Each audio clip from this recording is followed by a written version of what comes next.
Kwa dhimbele nyakoro mga juang kwet mara Azimio la Umoja One Kenya Alliance koro dwaro ni jakom mar IEBC Wafula Chebukati kod commissioners mokade kowuogi peace. Jatend mikwetha jo od bura manoke od bura mamalo James Opiyo Wandayi wacho ni osefwenyore ni apisas go osebedo katiyo marach gi omenda mag piny owacho ataro mar chik gino mabende chalne siro gi piny owacho.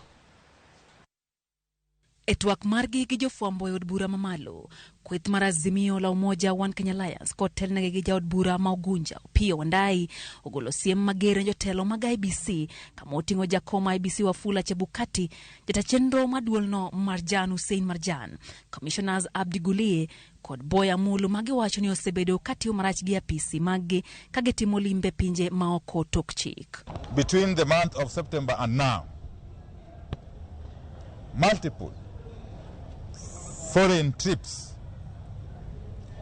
on unspecified missions, foreign trips that have been engineered to benefit a select group of IEBC officials,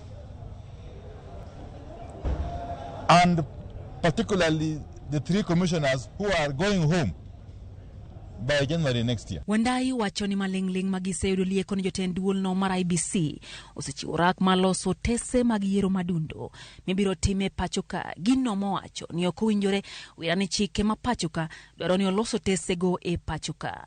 The IEBC officials, without any resolution by the plenary,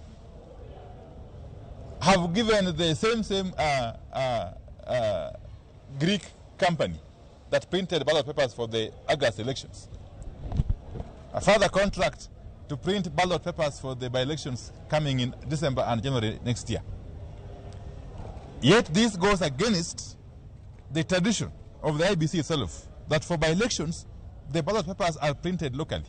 And again, in line with the government policy of empowering local companies. Bendegi chich ni nitiere agenda moko mopandi duolno wirani magi duto timore kodong mana thuolo machuok to jotelo go wuok e apisi no kaka chik ma pachoka dwaro. We have time and again called upon Chebukati, Boya Molu and Abdi Gulie to proceed on terminal leave pending their final retirement. Our pleas have fallen on deaf ears because they have since stayed put. They have blatantly refused to go on terminal leave. And now we have known why they have refused to go on terminal leave. Kweth mar Azimio la Umoja One Kenya Alliance osebedo kagolo ng'ure wi duol mar IEBC kama koro biro bang' kane giwuok mager e kinde mokalo kagikwero paro mar golo commissioners moko 4 manochung' ataro gi duoko mar yiero mokalo ya peace.